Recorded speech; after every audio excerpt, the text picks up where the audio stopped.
Before you even begin today's update, a special Happy Mother's Day going out to all women on this platform. Yes, all mothers and potential mothers. Happy Mother's Day going out to you. I know you guys have been amazing. I don't want to mention names. I guess I made a mistake. All the women, all the ladies, you know yourself on this platform. You've been amazing watching us, always liking the video, sharing your thoughts and commenting in the comment box. See, we really appreciate all of you. And to my wife, as well as to my mom, and we really appreciate you. So we really appreciate all women on this platform. Let's enjoy the latest on this channel.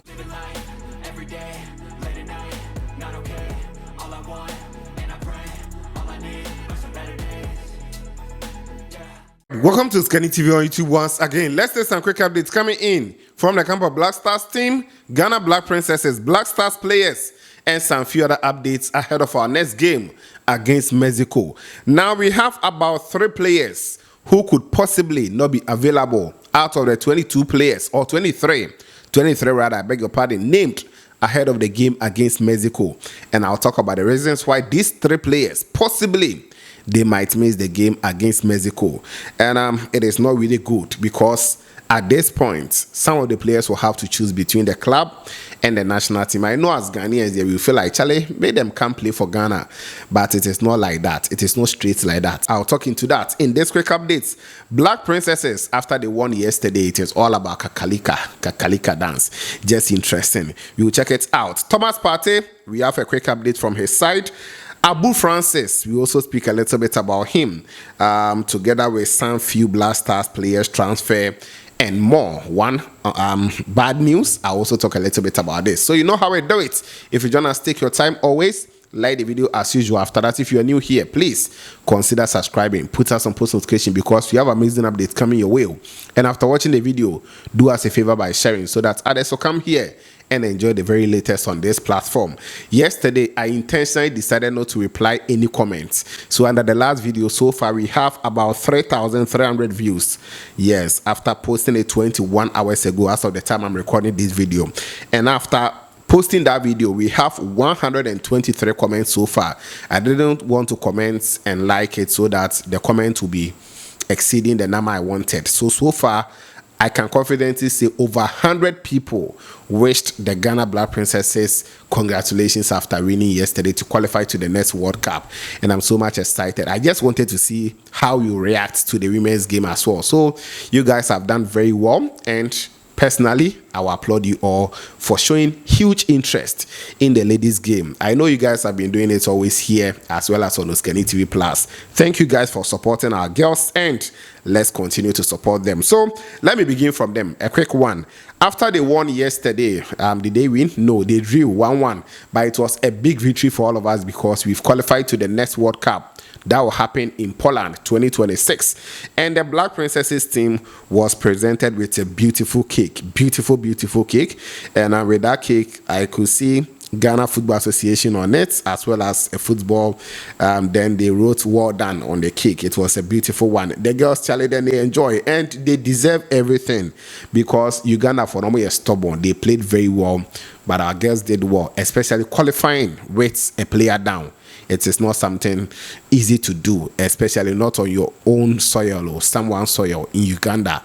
So that is it. They celebrated. I saw them eating, enjoying themselves in Uganda.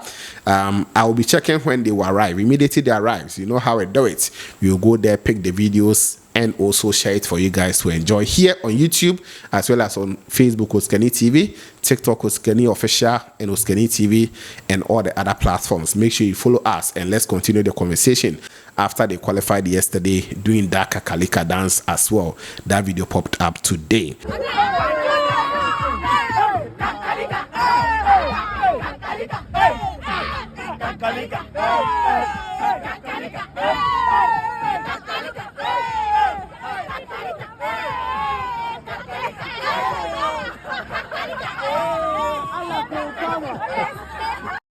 Move on from Black Princesses and talk a little bit about some Black Stars players. Today, Thomas Partey had 90 minutes of football for Villarreal. Interesting. This whole season, Partey had just started 8 matches for Villarreal. They were not starting him in games, so today he played 90 minutes as they played 1-1 in an away fixture against LCD Mallorca. And for them, they've qualified to Champions League next season already. So the results of late cry, they should that matter. But Partey today, he did quite well for the team. Playing 90 minutes, won some good duels, gave about 36 passes in the game. I was following, and his performance was not bad at all for his side. That is Villarreal. So you continue to monitor him. I was just worried about his playing minutes. Right now, he's played total of 874 minutes in the whole season. But he's not getting minutes. Let's see. As the season is about to end, he'll get more and be fit for the Black Stars team. One player who is also returning, and his return is being a miraculous one, is the player in the name of Abu Francis. Today, he was on the bench for his side Toulouse as they won 2-1 against Olympique Lyon in the French League One game. And I was excited. I was just waiting for him to come on. But game the name I think, hey, Toulouse, they got 2 red cards, but still they won the game 2-1. Abu Francis was named on the bench. This is the same player that last year, November, he picked up a huge injury. In fact, he broke his leg in a game that we played against Japan. And the player will have to now go for the surgery, go for rehab. And yesterday it was announced that the player was going to be part of today's match day squad. And yes, he was on the bench, and I was so much excited for Abu Francis. So he's back. Let's hope that he'll get competitive games to play. And who knows, he can also make the World Cup squad, or he can make a return to the national team anytime, any day. That is a quick one on him. We also have one bad news in Spain today, because Sibo, his side, Real Oviedo, they are now relegated back to that is La Liga 2. Today, his side were at home and they played goalless against Getafe. The player actually had a red card. Unfortunately, red card. He went in for a tackle, and that tackle was no good at all. You could see his leg was very high after taking the ball, clearing the ball. His leg went too high to around the thigh of the player, and the referee consulted VAR and eventually showed Sibo red card. In fact, his side had 2 red cards. Sibo was 1, and I think their left back, Zé Lopez, also got a red card. So Real Oviedo, by triumph. Right now they are going back to the French French League 2, La Liga 2, and that is also unfortunate for the Black Stars midfielder. And that is the quick update for you guys. Away from him, I'm picking it from different angles. Then we come to the Black Stars players. Let's talk a little bit about this one. Fatau Ishahaku Abdo, about 2 days ago, or I'll say 3 days now, he's been running. Clubs are showing interest, but the new club who has now shown interest in signing Fatau Ishahaku is RB Leipzig. RB Leipzig in Germany.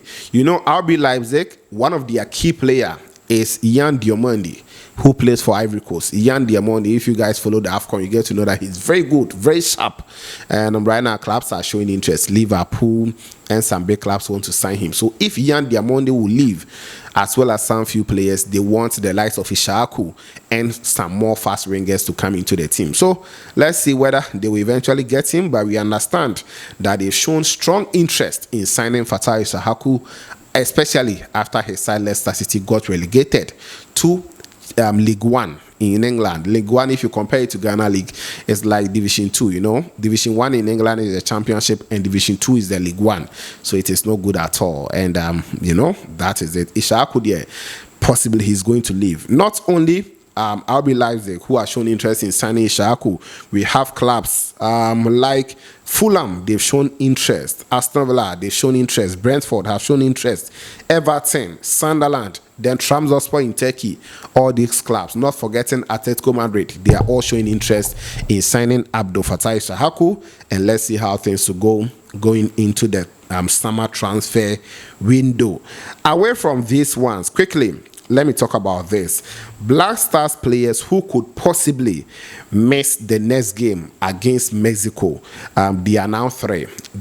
Already, I've given it to you guys that Francis Amuzu, possibly, he might not come. But I believe that for his case, it's quite different because they already know what will happen. And the player was named in the squad. If I say they already know what will happen, the club that is talking about Grêmio in Brazil, they already know their schedule. They already know their matches that they were about to play before the squad announcement came out. So I believe that Carlos Queiroz, Black Stars head coach, has spoken with Grêmio head coach. In fact, Grêmio head coach is also a Portuguese. So possibly they have spoken and they know that the player is going to be available for the Black Stars team. But the other two are not like that. So if you check Gremio, from that 22nd, or I would say from around 17, 18 to that 22nd, 23rd, that Black Stars will play that match. You know, we will play the match on 22nd though, but they will have to camp before the game itself and possibly a day or two more before the player can join. They have some important matches. That is why yesterday a journalist from Brazil, Volta, who said that possibly the club would like not to let the player leave, but maybe they will allow the player to come and join the Black Stars. So if you check, they have one huge game on the 21st of May. 21st of May, just a day before Ghana will play against Mexico. They have one game in the CONMEBOL Sudamericana Group F fixture. That's Gremio versus Palestino. Gremio Palestino. So this player will be needed. But I think Francis Amuzo Obeba. And even on the 23rd, that's going to be the Brasileiro Betano, their main league in the Brasileirão Betano. That is the top league in Brazil. It is going to be Gremio versus Santos. So if you know Neymar side, Santos will be traveling to meet Gremio. But as I said, I believe Sir Francis Amuzo said this is his opportunity. Wama. I'm sure World Cup, no crowd, he shouldn't even dream of joining the Black Stars team. Maybe after the World Cup, that's where the focus should go. So let's see how it will go. But the rest of the other two players in the year, we didn't know the stance. We didn't know what will happen. Now let's talk about them. One is Augustin Boache.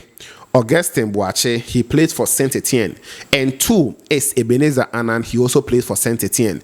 Now, this is the reason why these two players might possibly not play for Ghana. And if they make that decision, it should be understandable. Or like Ghanaians, we shouldn't even vex, we shouldn't even bore. Because right now, their club Saint-Etienne want to qualify to the French League One. They want to qualify to the French League One. But Saint-Etienne, in their past 3 matches, no to me winning game. And on a how their last game they won comfortably at home. But before that last game, no to me winning games. So their points and no to me and qualify automatically to the French League One per how it stands now. So you can see we have Troyes who are leading the French League 2 table. They have 67. Qualified at that. We have Saint-Etienne with 60 points. Then Le Mans with 59. But Le Mans, their matches played is 33. And even their game yesterday, they were leading 2-0 and some incident happened. So around 98 minutes, into that game is now on hold. But basically, Le Mans actually won the game. So Le Mans will come and leapfrog Saint-Etienne if they confirm that particular scoreline. So that is how it's going to be. And Saint-Etienne will finish third. If they finish third like this because they are done with the games, now they have to go through the playoffs. But in French League 2, the first two teams, they will qualify automatically to the French League 1. Now the third team will have to be on standby. The fourth and fifth teams will go and face off, or they will square off first leg, second leg. After they play both games, then they will come and face the one who finished third. I hope you all get it. So fourth team, that is Red Star, will face Rodez. The winner will go and face Saint-Etienne, who will now drop to third position when they are done with everything. So that is how it's going to be. And the playoffs too, let me confirm the date here quickly for you guys. So the French League 2, playoff 1, that is fourth and fifth position. As I said, they will play Tuesday, May 12th, and the reverse fixture will be on May 15th. That is Friday. Now, the winner will come and face Saint-Etienne. And that game 2 is going to be 2 legs. One will be Saint-Etienne home, and the other will also be in the home of the winner. That is between the two teams I just mentioned, Red Star and Rodez. So we will have that first leg happen on the May 19th and second leg happen on May 24th. May 19th and May 24th. So if you look at these 2 dates, and yeah, they are the two players, because if you look at a player like Augustin Boache this season, he's been very key to the side. The player has provided 9 assists and scored 5 goals. And you know, key midfielder we are. Because he's providing you goals, he's providing you assists and others. I don't think they will allow the player to join us like that. And we should also understand if the player goes to the top league, because playing against Mexico, one game, it will not change much. It is even a friendly game. So that is it. Ebenezer Annan is also not really getting playing minutes, but they need him in the squad. They need him. He was starting games for them until he got that injury, and because of that he's been on and off, but they will still need him in their team. So that is the update concerning the two players. So for Augustin Boache, Ebenezer Annan, possibly they might not come and play for us because of the reason I've given to you guys. But with Francis Amuzu, it is because the club side has two important matches around that period. But for his own, it was already known. So I'm sure the coaches, they've spoken, and the player will be allowed to join the Black Stars team. That is what we have concerning this. We'll continue to follow. You know how I do it. If you confirm anything, we'll bring it to you guys on this very channel. So I'd like to end here and bring you guys more updates in the subsequent ones. Lest I forget, yesterday Ghana played a game, and that's 17 boys. Yes, and that's 17 boys who are going to play in the next AFCON. That will happen in Morocco. It is starting from the May 13th to 2nd June. We played a game against Mali, and we lost 1-0 at the Mohammedia Stadium in Morocco. Yesterday, we lost 1-0 to Mali. So that is our final preparation game. So 13th, yes, started, and we will play our first match against Algeria. I'll bring you guys the highlights, everything. Don't also forget, we have African Athletics Championship that's going to happen in Ghana here. It is starting tomorrow, 11th of May. Be rest assured with Scanny TV Plus. Like the video, share, and follow to get more. I'll bring you guys more shout outs in the subsequent updates because Ade Yasa. Thank you for watching. This was Scanny TV, and of course, we shall meet later.